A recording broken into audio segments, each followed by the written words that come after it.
Hello दोस्तों, Cheti academy में आप तमाम बच्चों का खैर मकदम है। आज मैं आप तमाम बच्चों को 12 क्लास उर्दू का चैप्टर नंबर 16 और चैप्टर नंबर 17 हम और आप चैप्टर नंबर 16 और चैप्टर नंबर 17 बाज़ाब्ता तौर पर पढ़ चुके हैं। चैप्टर नंबर 16 है आपका मुतशाइर और चैप्टर नंबर 17 है हम नहीं जानते। हम और आप इन दोनों चैप्टर को बाज़ाब्ता तौर पर हम आप तमाम बच्चों को पढ़ा चुके हैं और इनका खात्मा कर चुके हैं। तो आज जो हम चैप्टर नंबर 16 और चैप्टर नंबर 17 यानी इन दोनों चैप्टर के अंदर जितने भी ऑब्जेक्टिव और सब्जेक्टिव सवाल आपके बुक के अंदर मौजूद है या आपके बोर्ड के इम्तिहान में पूछे जाते हैं, आज उन तमाम सवालों को हल करेंगे। ठीक है, इसलिए आप तमाम बच्चों को घबराने की जरूरत नहीं है। पूरे चैप्टर को आसानी के साथ मुकम्मल करेंगे। आपको कोई दिक्कत और कोई परेशानी बिल्कुल जर्रा बराबर नहीं होने देंगे। इसलिए आप तमाम बच्चों से मैं रिक्वेस्ट करता हूं, आग्रह करता हूं कि आप जेटी एकेडमी को ज्यादा से ज्यादा लाइक करें, सब्सक्राइब करें और कमेंट करें और खूब शेयर करें, ताकि जो बच्चे अब तक उर्दू नहीं पढ़े हैं वो भी आसानी के साथ अपनी इम्तिहान की तैयारी कर ले। तो ठीक है, हम चलते हैं बगैर वक्त को जाये किए। मैंने बताया कि आज मैं आपको चैप्टर नंबर 16 और चैप्टर नंबर 17, चैप्टर नंबर 16 है आपका मुतशाइर और चैप्टर नंबर 17 है हम नहीं जानते। इन दोनों चैप्टर के अंदर जितने भी ऑब्जेक्टिव और सब्जेक्टिव सवाल आपसे बोर्ड के इम्तिहान में किए जाएंगे या आपके बुक के अंदर मौजूद है, आज उसी को हम हल करेंगे। ठीक है, तो चलते हैं हम असल चैप्टर की तरफ। देखिए, मैंने कहा चैप्टर नंबर 16 मुतशाइर और इसके लेखक और मुसन्निफ बाज़ाब्ता बता चुके हैं। कौन है? जफर कमाली। कौन है इसके लेखक और मुसन्निफ? जफर कमाली है इनके लेखक और मुसन्निफ। ठीक है,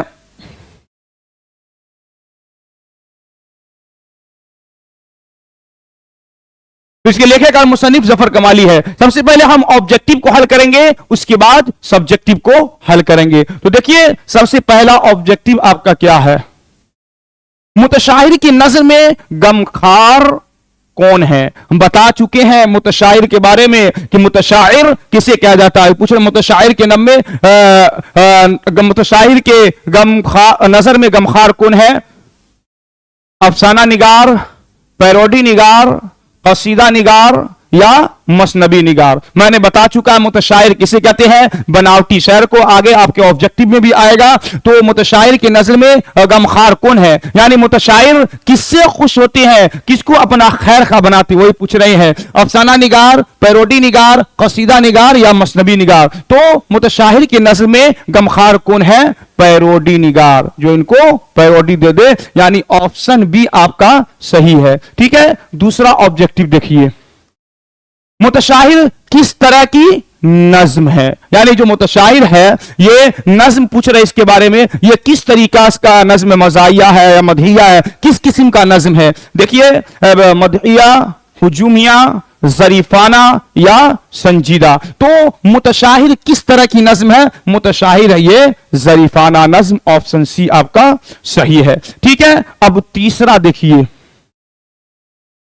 मुतशाहिर किसकी नज्म है, यानी जो मुतशाहिर है पूछ रहे किसकी नज्म है। बाज़ाब्ता मैंने अभी भी बता दिया और जब चैप्टर पढ़ा रहे थे उस वक्त भी बताया था कि ये मुतशाहिर किसकी नज्म है। मुतशाहिर किसकी नज्म है? जफर कमाली की। देखिए, मुतशाहिर किसकी नज्म है? अमीक हनफी, जफर कमाली, अकबर इलाहाबादी या सरदार जाफरी। तो मुतशाहिर किसकी नज्म है? वो जफर कमाली की, ऑप्शन बी आपका सही है। ठीक है, अब चौथा देखिए, मुतशाहिर की लफ्जी माने क्या है। मैंने बता दिया कि मुतशाहिर किसको कहते हैं। यहां आपके ऑब्जेक्टिव में भी पूछ रहे हैं कि मुतशाहिर के लफ्जी माने क्या है, रवायती शायर या बनावटी शायर या हकीकी शायर या रोमानी शायर, या रोमानी शायर। तो मुतशाहिर के लफ्जी माने क्या है? मुतशाहिर के लफ्जी माने हैं बनावटी शायर। ठीक है, अब देखिए पांचवा ऑब्जेक्टिव, वो नज्म जो 6 मिसरों पर मुश्तमिल हो उसे क्या कहते हैं? यानी वो नज्म जो 6 मिसरों, 1 2 3 4 5, अक्सर देखिए 4 5, यानी 6 मिसरे पर जो वो मुश्तमिल हो, पूछ रहे हैं उस नज्म को क्या कहते हैं? मखमस इसके माने आते 5, मुसद्दस इसके माने आते 6, मसलस इसके माने आते 4 और रवाई इसके माने आते हैं, मसलस इसके माने आते 3 और रवाई इसके माने आते हैं 4। तो पूछ रहे वो नज्म जो 6 मिसरों पर मुश्तमिल हो उसे क्या कहते हैं? आप समझ गए होंगे, उसे मुसद्दस कहते हैं। यानी मुसद्दस के माने होते हैं 6। ठीक है, तो आपके बुक में सिर्फ इतना ही ऑब्जेक्टिव दिए गए हैं, तो इसका स्क्रीनशॉट कीजिए और इसको अपने कॉपी पर नोट कीजिए।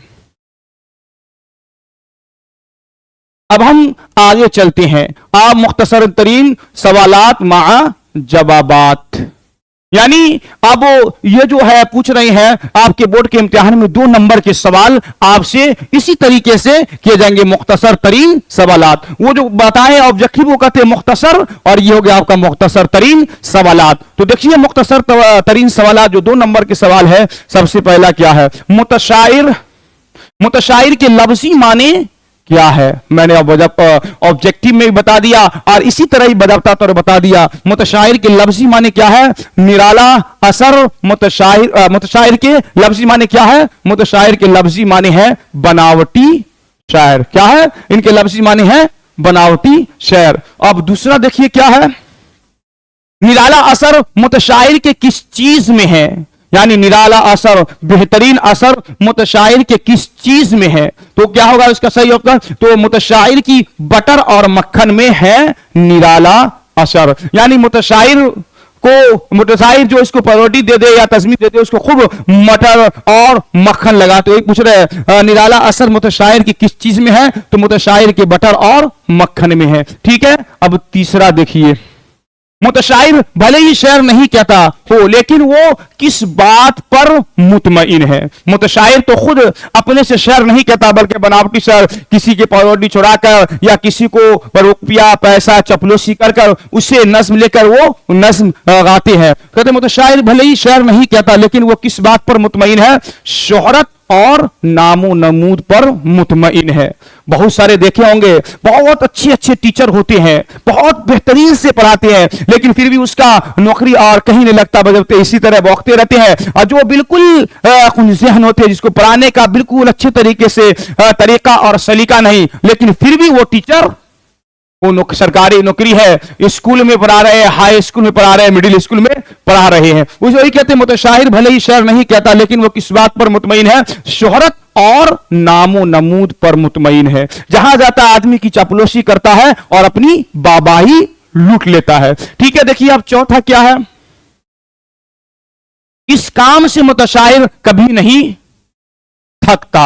यानी मुतशाइर है वो किस काम से कभी नहीं थकता? तो मुतशाइर जी हुजूरी से नहीं थकता कभी। क्या चीज से? जी हुजूरी से। यानी कहीं भी गए जी हुजूरी वो एकदम करते रहे। फरमाते हैं ये जी हुजूरी से कभी नहीं थकता है। ठीक है, अब देखिए पांचवा, धनबाद और झरिया किस बिना पर मुतशाहिर जाता रहता है? यानी धनबाद झरिया ये किस बिना पर मुतशाहिर जाता रहता है? पहले इसको स्क्रीनशॉट कीजिए और कॉपी पर इसको नोट कीजिए। तो ठीक है, पांचवा क्या? धनबाद और झरिया किस बिना पर मुतशाहिर जाता रहता है?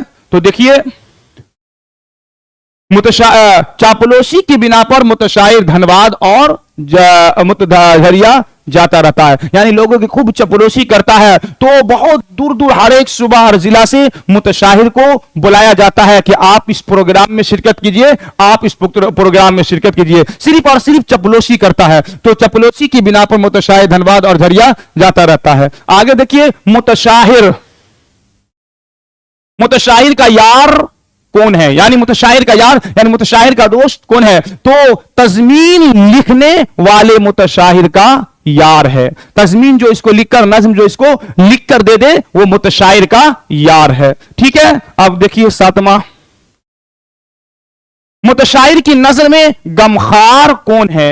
यानी किसके गम में ये शरीक होता है, किसकी बात को ज्यादा सुनता है? कुछ मुतशाहिर की नजर में गमखार कौन है? जो पैरोडिया दे दे वही उनके गमखार है। जो इनको पैरोडिया लिख के दे दे वही मुतशाइर के गमखार है। ठीक है, अब 8वां देखिए, मुतशाइर का सरदार कौन है? यानी मुतशाइर का सरदार कौन है? जो दीवान दे दे वो मुतशाइर का सरदार है। यानी जो लिखकर इसे कोई नज्म दे दे या तज़मीन दे दे वही बोल रहे हैं वो मुतशाइर का सरदार है। ठीक है, और 9वां देखिए, मुतशाइर का बस चले थे वो कौन सा काम करना चाहता है? यानी मुतशाइर जो बनावटी शेर है परवाते उसका बस चले तो वो कौन सा काम करना चाहते हैं? तो मुतशाइर का अगर बस चले तो वो अकबर के दीवान पर कब्जा करना चाहते हैं। यानी अकबर का जो दीवान है, किताब है, नज्म की किताब है, वो अगर उसका बस चले तो वो मुतशाइर का बस चले तो वो अकबर के दीवान पर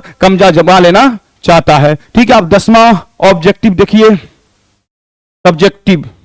मुतशाहिर किन लोगों से दोगुना कमाता है? खुद शायर नहीं है, बनावटी शायर है, फिर भी इसके बारे में पूछ रहे हैं कि जो मुतशाहिर है वो किन लोगों से दुगुना कमाता है? तो मुतशाहिर अफसर से भी दोगुना कमाता है। यानी जो अफसर लोग होते हैं उससे भी ज्यादा मुतशाइर यानी बनावटी शायर जो होते हैं वो अफसर से भी ज्यादा कमाते हैं। तो आपके बुक के अंदर इतना ही सब्जेक्टिव दिए हुए थे 10। आप इसको अच्छी तरीके से ज़हन नशी कीजिए और इस चैप्टर से हर साल इम्तिहान के अंदर 1-2 सवाल बोर्ड के इम्तिहान में पूछ ही लेते हैं, पूछ ही जाते हैं। इसलिए इसको बहुत अच्छी तरीके से ज़हन नशी कीजिए। पहले स्क्रीनशॉट कर अपने कॉपी पर इसको नोट कीजिए और उसके बाद इसको और बेहतर तरीके से याद कीजिए, स्क्रीनशॉट कीजिए। ठीक है, आपका हो गया ये चैप्टर नंबर 16। चैप्टर नंबर 16 जितने भी ऑब्जेक्टिव और सब्जेक्टिव थे हम बता दिए। अब जो है ये आपका चैप्टर नंबर 17 हम नहीं जानते। चैप्टर नंबर 17 क्या है? हम नहीं जानते। इसके मुसन्निफ और लेखक कौन है? यूजेनो मुंताले, और ये इतालवी जबान में थे, हम नहीं जानते। इसका तर्जमा किसने किया था? मुतरजिम लिखा हुआ है जाहिदा जैदी ने इसका तर्जमा किया था। ठीक है, तो सबसे पहले ऑब्जेक्टिव को हल करेंगे। पहला ऑब्जेक्टिव देखिए, यूजेनो मुंताले किस जबान के शायर थे?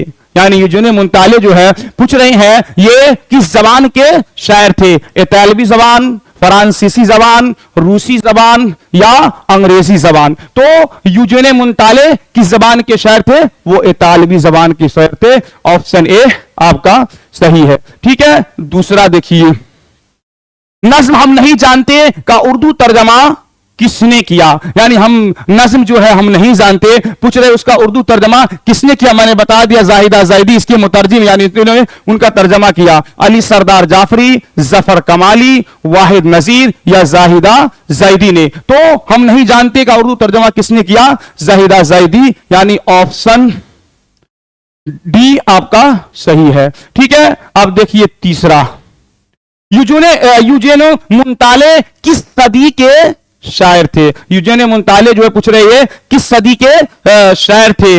19वीं सदी, 18वीं सदी, 20वीं सदी या 12वीं सदी? तो यूजेनो मुंताले किस सदी के शायर थे? वो 20वीं सदी के शायर थे। ऑप्शन सी आपका सही है। ठीक है, अब देखिए चौथा, शामिल निसाब नज्म हम नहीं जानते किस जबान की नज्म का तर्जमा है? मैंने बता दिया हम नहीं जानते ये इतालवी जबान में है और इसके लेखक है यूजेनो मुंताले, और इसका तर्जमा किसने किया? इसका तर्जमा जाहिदा जैदी ने किया था। तो ये पूछ रहे हैं शामिल निसाब नज्म हम नहीं जानते किस जबान की नज्म का तर्जमा है? अरबी जबान, फारसी जबान, तुर्की जबान या इतालवी जबान? तो नज्म हम नहीं जानते किस जबान का तर्जमा है? इतालवी जबान का। ठीक है, इसको स्क्रीनशॉट कीजिए और कॉपी पर इसको नोट कीजिए। आगे देखिए,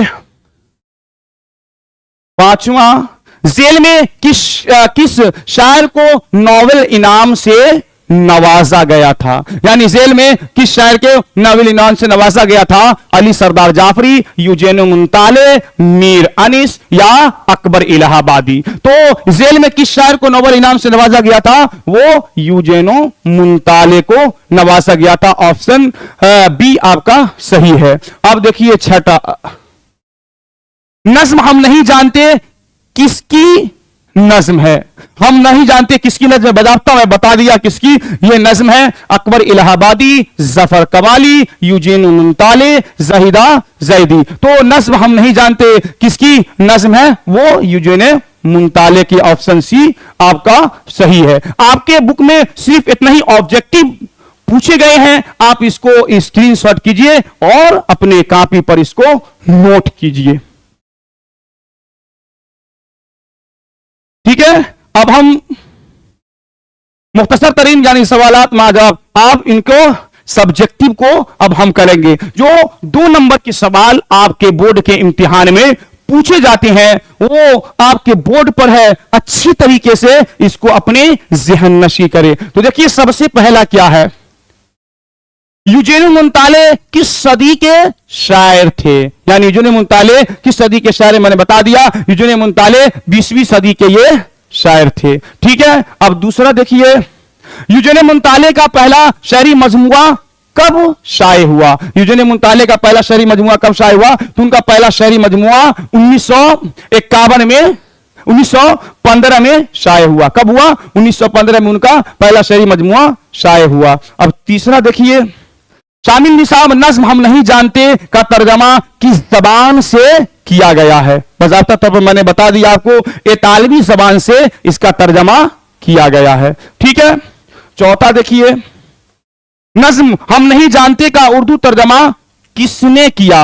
यह भी बता दिया, इसका उर्दू तर्जमा किसने किया? उर्दू तर्जमा इसका जाहिदा जैदी ने इसका उर्दू तर्जमा किया है। ठीक है, इसका स्क्रीनशॉट कीजिए और इसको अपने कॉपी पर नोट कीजिए। अब हम आगे चलते हैं।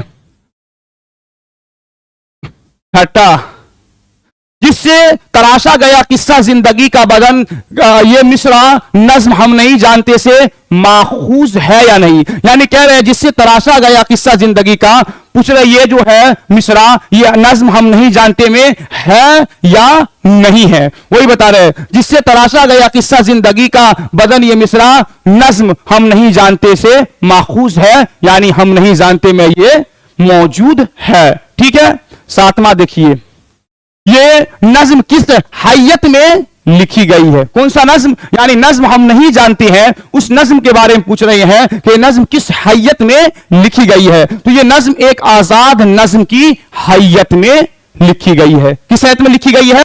ये नज्म एक आजाद नज्म की हैयत में लिखी गई है। ठीक है, आठवां, इस नज्म में किसके आहंग और खामोशी सरगर्मी को शायर ने अपने साथ ले जाना चाहता है? तो इस नज्म में समंदर के आहंग और खामोश सरगर्मी को शायर अपने साथ ले जाना चाहता है। किसको ले जाना चाहता है? इस नज्म में समंदर के आहंग और खामोशी सरगर्मी को शायर अपने साथ ले जाना चाहता है। ठीक है, नौवां देखिए, मुंताले इस नज्म में किसकी गूंज नहा खानाए दिल में बाकी रहने की बात करता है? तो मुंताले इस नज्म में समंदर की गूंज को नहा खानाए दिल में बाकी रखने की बात कहता है। ठीक है, ये आपका बहुत ही अहम और बहुत ही मजेदार चैप्टर है। इसको अच्छी तरीके से ज़हन नशी कीजिए और इसको अपने कॉपी में नोट कर कर अच्छी तरीके से याद कीजिए, ताकि आपके